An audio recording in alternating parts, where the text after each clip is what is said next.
Não, eu não me acidentei.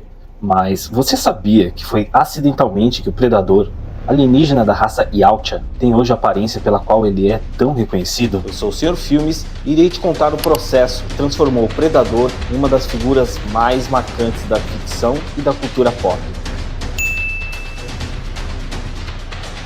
Os Yautja, originários de um planeta hostil conhecido apenas como Yautja Prime, formam uma civilização altamente tecnológica dedicada à caça e ao combate. Fisicamente imponentes, os Yautja possuem corpos geralmente medindo entre 2 e 3 metros de altura. Seus rostos são marcados por mandíbulas retráteis, similares à de um inseto, e olhos pequenos e penetrantes, que podem enxergar em vários espectros, incluindo o infravermelho, mas nem sempre foi assim.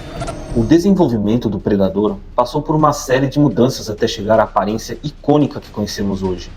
No início, o conceito da criatura alienígena era bem diferente do visual atual. A ideia era criar uma criatura ágil e esguia, quase um insetoide, para enfrentar o grupo de militares liderado por Arnold Schwarzenegger, o Major Dutch. A princípio, o ator escalado para viver o personagem no cinema era ninguém mais ninguém menos que o astro Jean-Claude Van Damme. Mas ele abandonou o projeto, assim que ficou claro que o traje limitava muito seus movimentos e não permitia que ele mostrasse suas habilidades marciais.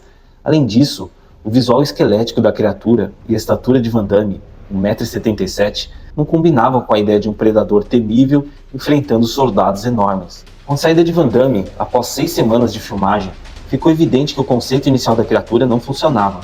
O diretor John McTiernan e o produtor Joel Silver decidiram modificar completamente o design e buscaram um especialista em efeitos especiais, Stan Winston, para redesenhar o predador. Com a nova direção de Winston, o predador foi reimaginado como uma criatura de 2 metros a 2,5 metros de altura, muito mais robusto e imponente, capaz de intimidar visualmente os soldados de elite que iria enfrentar. O ator Kevin Peter Hall, com a sua altura de 2,20 metros, foi escalado para interpretar a criatura, trazendo a presença física que faltava no design anterior. Mas foi num voo, em direção a um simpósio sobre Alien, o oitavo passageiro, que ele encontrou a bordo o diretor James Cameron.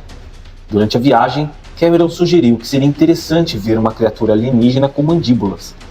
Winston abraçou a ideia e incorporou mandíbulas retráteis ao design, o que deu ao predador uma aparência muito mais ameaçadora e distinta. O novo design incluiu a pele áspera e escamosa, com tons de verde e marrom para melhor camuflagem na selva, além de sua famosa máscara metálica e os dreads longos, que adicionaram um ar tribal e alienígena à criatura. As mandíbulas sugeridas por Cameron se tornaram o toque final, criando uma expressão aterrorizante e animalesca, que o tornou único. Além do visual físico, a criatura agora contava com sua máscara de visão térmica, que permitia caçar suas presas no calor da selva, e um canhão de plasma no ombro, que aumentava sua letalidade à distância. A combinação de tecnologia de ponta com uma aparência selvagem e bestial tornou o predador um inimigo formidável e memorável. Quando finalmente apareceu nas telas em 1987, a nova versão do predador se destacou como um dos alienígenas mais icônicos da história do cinema. A mistura entre alta tecnologia e a brutalidade primal, combinada com a imponente presença física de Peter Hall, foi essencial para o sucesso do personagem. Em resumo, o predador passou de um conceito inicial falho para um dos vilões mais temidos da ficção científica, graças ao redesenho de Stan Winston e a intervenção criativa de James Cameron, resultando na criatura que mescla tecnologia, ferocidade e inteligência. Então, você conheceu essa história? Comenta aí o que sentiu quando viu o predador pela primeira vez. Me siga, compartilhe e se inscreva também no canal do YouTube, Sr. Filmes. Eu vou ficando por aqui, agradeço a sua presença e até a próxima.